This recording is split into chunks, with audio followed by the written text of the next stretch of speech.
Hello friends, आज हम लोग इस वीडियो के अंदर बात करने वाले हैं टाइप 3 एलएसए की। और टाइप 3 एलएसए की बात करने से पहले मैंने प्रीवियस वीडियोस में जो डिस्कशन किया हुआ था वो कंप्लीट किया मैंने टाइप 1 एलएसए और type 2 LSA. Right, type 2 LSA में एक मैंने थ्योरी वीडियो आपको दिया हुआ है और एक आपको लैब वीडियो दिया हुआ है। थ्योरी वीडियो के अंदर मैंने डीआर, बीडीआर और डीआर अदर्स किस तरीके से इलेक्ट होते हैं और मल्टी एक्सेस सेगमेंट में किस तरीके से डीआर का इलेक्शन होता है इसके बारे में बात की थी।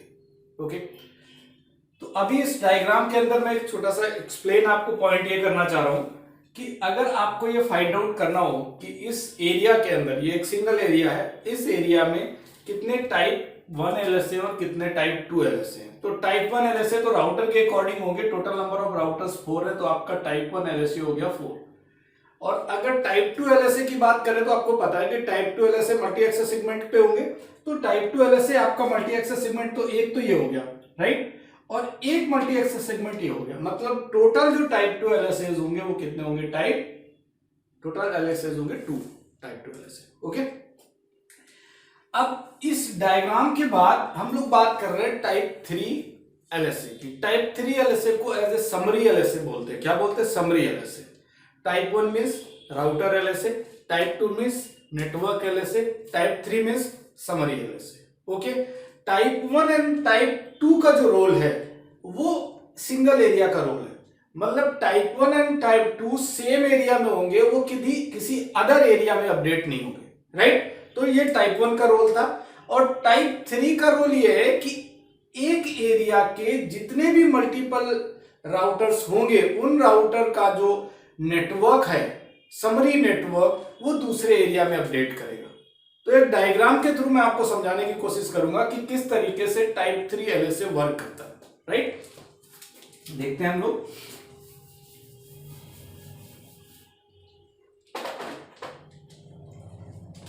मैंने एक राउटर लिया है R3, ओके, और R3 राउटर के साथ मैंने एक R1, R2, R4 and R5, total मैंने राउटर्स कनेक्ट किए हुए 5, right. R1, R2, 3, 4, 5 multi access segment के थ्रू कनेक्ट किए हुए, इथरनेट पोर्ट से कनेक्ट किया हुआ है, राइट। अभी मैं एरिया की बात कर रहा हूं, तो ये आपका हो गया एरिया 0, राइट, और ये हो गया आपका एरिया 5, ये हो गया आपका एरिया 0 और ये हो गया आपका एरिया 5। टाइप 3 एलएसए का रोल समझेंगे। इधर ये मल्टीपल एरिया का कॉन्सेप्ट ओएसपीएफ के अंदर आया क्यों? मतलब सिंगल एरिया में ही मल्टीपल राउटर्स को क्यों नहीं कनेक्ट किया गया कि अगर 100 ऑफ राउटर्स लगाने नेटवर्क के अंदर तो एक ही एरिया के अंदर 100 राउटर कनेक्ट कर देते। तो ये मल्टीपल एरिया का कॉन्सेप्ट क्यों है, उसके पीछे रीजन था, आप समझिए। अगर मैं सिंगल एरिया लेता, मैं कोई दूसरा एरिया कनेक्ट यूज नहीं कर रहा हूं, तो होगा क्या, अगर सिंगल एरिया में मल्टीपल राउटर्स मींस 100 राउटर्स आपने कनेक्ट कर दिए, राइट। मान लीजिए एक एरिया के अंदर आपने 100 राउटर कनेक्ट कर दिए, तो होगा क्या, ये चीज समझिए। पहली चीज, 100 राउटर्स अगर आप एक एरिया में कनेक्ट करोगे तो हर राउटर अपना टाइप 1 एलएसए जनरेट करेगा, राइट। 100 राउटर्स होंगे तो उसमें नंबर ऑफ लिंक्स ज्यादा होंगे, नंबर ऑफ लिंक्स ज्यादा होंगे इट मींस डेटाबेस का साइज बढ़ जाएगा, राइट। तो आपको क्या करना है, डेटाबेस का साइज रिड्यूस करना है, ना कि डेटाबेस का साइज बढ़ाना है। तो पहली चीज तो ये हो रही है कि अगर मल्टीपल एरिया का कॉन्सेप्ट नहीं आता तो एक ही एरिया के अंदर डेटाबेस का साइज काफी बड़ा हो जाता है, काफी बढ़ जाता है। दूसरी चीज, डेटाबेस के साइज के साथ साथ एसपीएफ एल्गोरिथम की बात भी आपने सुनी होगी, राइट। तो एल्गोरिथम का रोल क्या है कि अगर एक एरिया में किसी भी राउटर पे कोई भी नया नेटवर्क ऐड होता है, कोई भी नया लिंक अपडेट होता है, इट मींस एक एलएसए टाइप 1 रीजनरेट होगा। रीजनरेट होने के बाद वो कंप्लीट एरिया के अंदर फ्लड करेगा। और कंप्लीट एरिया के अंदर फ्लड करने का मतलब एरिया के अंदर जितने नंबर ऑफ राउटर्स हैं सभी राउटर पे एसपीएफ रन करेगी, तो आपका एसपीएफ काउंट इंक्रीज कर जाएगा, राइट। एसपीएफ काउंट इंक्रीज कर जाएगा तो आपको जो नेटवर्क में दो चीजों से बचना है। क्या बचना है? आपका जो डेटाबेस साइज है वो नहीं इंक्रीज होना चाहिए और आपका एसपीएफ काउंट नहीं बढ़ना चाहिए, राइट। तो एसपीएफ एसपीएफ काउंट किस तरीके से नहीं बढ़ेगा उसके लिए कॉन्सेप्ट लेके आया मल्टी एरिया का। अभी हम लोग मल्टी एरिया को देखेंगे तो उसमें देखेंगे कि किस तरीके से एसपीएफ काउंट एक ही एरिया के अंदर, मतलब एसपीएफ काउंट जो है उसका इफेक्ट किसी अदर एरिया पे नहीं पड़ेगा, राइट। R3 राउटर क्या है? R3 राउटर एरिया 0 के साथ भी कनेक्ट है, एरिया 5 के साथ भी कनेक्ट है। मैं अभी R1 to R2 सपोज एक नेटवर्क रनिंग में 112.1.1.030, 113.1.1.0, 114.1.1.030 एंड 115. ओके, इस बात को समझिए। तो दो चीजें हमें करनी है, डेटाबेस के साइज को क्या करना है? रिड्यूस करना है। Second point, SPF count increase नहीं होनी चाहिए, राइट। डेटाबेस का साइज तो रिड्यूस हो गया क्योंकि मल्टीपल एरिया बना दिए, एसपीएफ काउंट भी इंक्रीज नहीं करना चाहिए। कैसे? आप ये देखो, R3 राउटर एरिया 0 के साथ कनेक्ट है, एरिया 0 में कोई भी अपडेट होगा, कोई नया टाइप 1 LSA जनरेट होगा तो उसकी इंफॉर्मेशन R3 के पास आ जाएगी। इस तरीके से एरिया 5 के अंदर भी कोई नया नेटवर्क ऐड होगा या लिंक अप या डाउन होगा, उसकी इंफॉर्मेशन अपडेट होकर R3 के पास आ जाएगी, क्योंकि R3 का एक इंटरफेस एरिया 0 के साथ कनेक्ट है और एक इंटरफेस एरिया 5 के साथ कनेक्ट है। क्लियर हो गई बात? अब टाइप 3 LSA का क्या रोल है ये देखिए। एक एरिया के अंदर जितने भी टाइप 1 एंड टाइप 2 LSA हैं,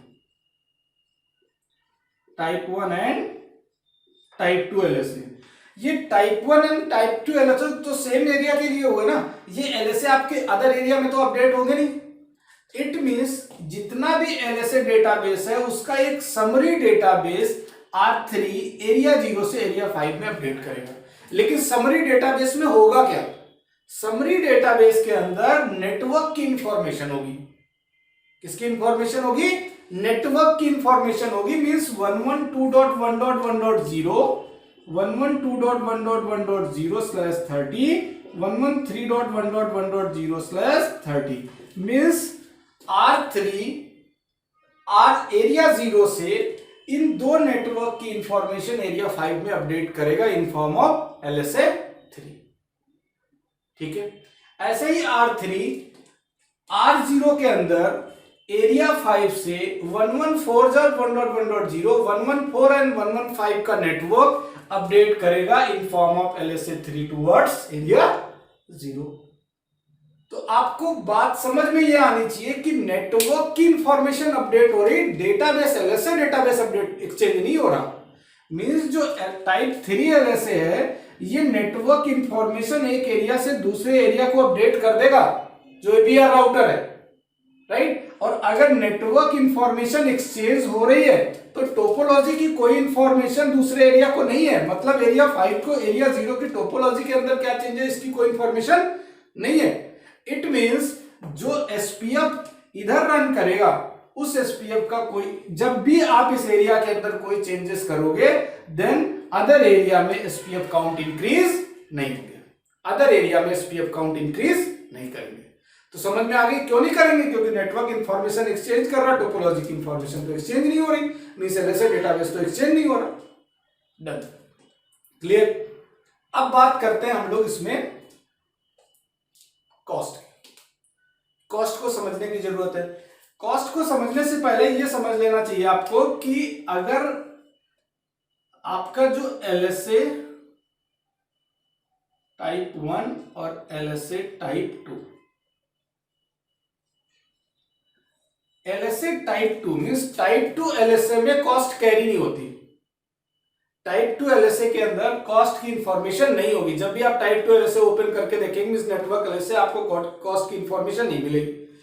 तो R3 राउटर एरिया 0 के साथ कनेक्ट है। इट मींस R1 पे अगर आपने कोई चेंजेस किए, कोई नया नेटवर्क ऐड किया 10.10.10.1/32, तो इस पे क्या होगा? रीजनरेट होगा LSA, पूरे एरिया के अंदर फ्लड करेगा। फ्लड करने के बाद R3 का एक इंटरफेस भी तो इसी एरिया में है, तो R3 को भी इस टोपोलॉजी में जो भी चेंजेस हुए R3 को इंफॉर्मेशन मिल जाएगी। तो R3 के पास इसका जो टाइप 1 LSA है उसकी इंफॉर्मेशन R3 के पास अपडेट होगी और टाइप 1 LSA में कॉस्ट की इंफॉर्मेशन होगी। टाइप 1 एलएसए में कॉस्ट की इंफॉर्मेशन होगी। ऐसे सेम थिंग अगर एरिया 5 में कोई भी चेंजेस होंगे तो चेंजेस होने के बाद जब कुछ भी रीजनरेट होगा एलएसए तो उसकी इंफॉर्मेशन R3 के पास आएगी टाइप 1 एलएसए की। उस टाइप 1 एलएसए में R3 को कॉस्ट की इंफॉर्मेशन आ जाएगी। मींस R3 को यह पता होगा कि R5 तक जाने की कॉस्ट क्या है और R3 को यह पता होगा कि R1 तक आने की कॉस्ट क्या है। तो इधर से जब भी कुछ अपडेट एरिया 0 के लिए आएगा तो वाया R3 आएगा। तो R3 बन गया एडवर्टाइज राउटर। तो एडवर्टाइजमेंट करने वाला कौन है? एडवर्टाइज कौन करेगा? R3 करेगा। इसलिए इधर जो R5 का डेटाबेस है वो एरिया 0 के अंदर, तो ये एडवर्टाइज राउटर बन गया। ओके, तो अब R1 से R5 तक जाना आसान हो गया क्योंकि R1 टू R3 को इंफॉर्मेशन है, ऐसे R3 टू R5 कॉस्ट की इंफॉर्मेशन दोनों है एरिया बॉर्डर राउटर के ऊपर। ओके, ये चीज लैब के अंदर हम लोग चेक करेंगे तो आपको अच्छे से डिस्क्राइब कर देंगे। ठीक, तो आई थिंक मेरे हिसाब से जो आपका टाइप 3 एलएसए वो कंप्लीट हो चुका है, समरी एलएसए। इस समरी एलएसए में एक काम हम लोग और कर सकते हैं। क्या कर सकते हैं कि मान लेते हैं इधर जो नंबर ऑफ नेटवर्क्स है एरिया 0 के अंदर वो काफी नेटवर्क है। आपने सपोज 25 राउटर कनेक्ट कर रखे तो 25 नेटवर्क्स है, बट आपको बोला गया कि ये सभी नेटवर्क आपको एरिया 5 में अपडेट नहीं करने, कुछ सेलेक्टेड नेटवर्क ही एरिया 5 में अपडेट करने हैं। तो with help of prefix list आप फिल्ट्रेशन भी कर सकते हो कि इसमें से कौन से नेटवर्क एरिया 0 से एरिया 5 में अपडेट होने चाहिए और कौन से नेटवर्क अपडेट नहीं होने चाहिए।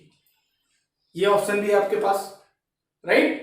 तो with help of prefix list हम लोग किस तरीके से फिल्टर करेंगे एलएसएस को, जो एलएसए 3 अपडेट हो रहे हैं, मींस नेटवर्क इंफॉर्मेशन। मैं बार बार नेटवर्क इंफॉर्मेशन इसलिए बोल रहा हूं क्योंकि एलएसए 3 में नेटवर्क इंफॉर्मेशन ही अपडेट होगी, राइट। टोपोलॉजी की कोई इंफॉर्मेशन अदर एरिया में अपडेट नहीं होगी। सिंगल एरिया का मतलब क्या होता है? Intra area. और अगर मल्टीपल एरिया को हम लोग आपस में कनेक्ट करते हैं तो उसको बोलते हैं इंटर एरिया, राइट। और जो एरिया 0 ये क्या है? Backbone area.